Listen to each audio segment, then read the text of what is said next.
Good morning Kochi. So നമ്മളിപ്പോൾ ഉള്ളത് കലൂർ സ്റ്റേഡിയത്തിൽ ലൊക്കേറ്റ് ചെയ്തിട്ടുള്ള ഐഡലി കഫേയിലാണ്.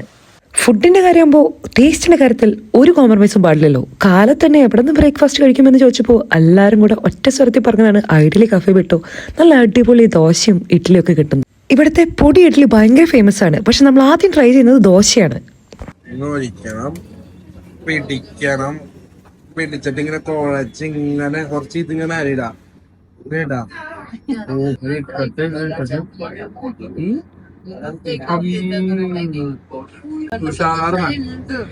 ദോശ നല്ല അടിപൊളിയായിരുന്നു കേട്ടോ. ഇവിടെ നമുക്ക് ലൈവായിട്ട് ദോശ ഉണ്ടാക്കുന്നതും ഇഡ്ഡലിയൊക്കെ പ്രിപ്പയർ ചെയ്ത് കാണാൻ പറ്റും. അതിനുശേഷം നമ്മൾ ട്രൈ ചെയ്താണ് ഈ കാണുന്ന നീരിഡ്ഡലി. നല്ല ചട്നിയിൽ സോക്ക് ചെയ്ത കുഞ്ഞു കുഞ്ഞു ഇഡ്ഡലി നല്ല ടേസ്റ്റ് ഉണ്ടായിരുന്നു. നല്ല ചട്നിയിൽ കുതിർന്നിരിക്കുന്ന കാരണം തന്നെ പടപടാന്ന് അടിച്ചു കയറ്റി.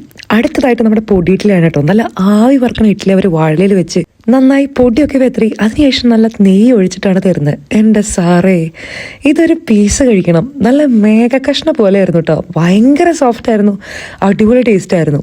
എൻ്റെ 24 വർഷത്തിൽ ഞാൻ കഴിച്ചതിൽ വെച്ച് one of the best idli ആയിരുന്നു. കാലത്ത് തന്നെ ഒരു കാപ്പി കുടിച്ചില്ലെങ്കിൽ ഇങ്ങനെയാ. നമ്മൾ പിന്നെ ഓർഡർ ചെയ്ത കാപ്പിയാണ് കേട്ടോ. ഇവിടെ നമുക്ക് ലൈവായിട്ട് എല്ലാം ചെയ്യുന്ന കാണാൻ പറ്റും. കാരണം ഇവരുടെ കിച്ചൺ തന്നെ ഒരു ഓപ്പൺ കിച്ചൺ ആണ്. പിന്നത്തെ പ്രത്യേകത എന്ന് പറഞ്ഞാൽ സെൽഫ് സർവീസ് ആണ്. ഇവിടെ നമ്മൾ ബില്ല് കാണിച്ചു കൊടുത്തു കഴിഞ്ഞാൽ കൗണ്ടറിൽ നമുക്ക് ഐറ്റം പിക്ക് ചെയ്ത് നമ്മൾ തന്നെ മേശ വന്നിരുന്ന് കഴിക്കണം.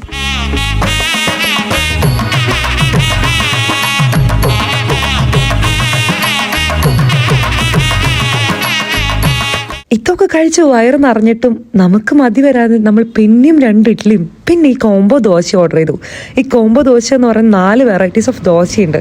ഒരു മിൻ ദോശയും ഗാർലിക് ദോശയും പിന്നെ ഹൗസ് സ്പെഷ്യലും പിന്നെ മസാല ദോശയാണെന്നാണ് എൻ്റെ ഒരു ഓർമ്മ. തിരിച്ചിറങ്ങിയപ്പോഴേക്കും പെരും മഴയായിരുന്നു. ഇനി എന്തായാലും അടുത്ത വീഡിയോയിൽ കാണാം. എല്ലാവർക്കും ബൈ ബൈ.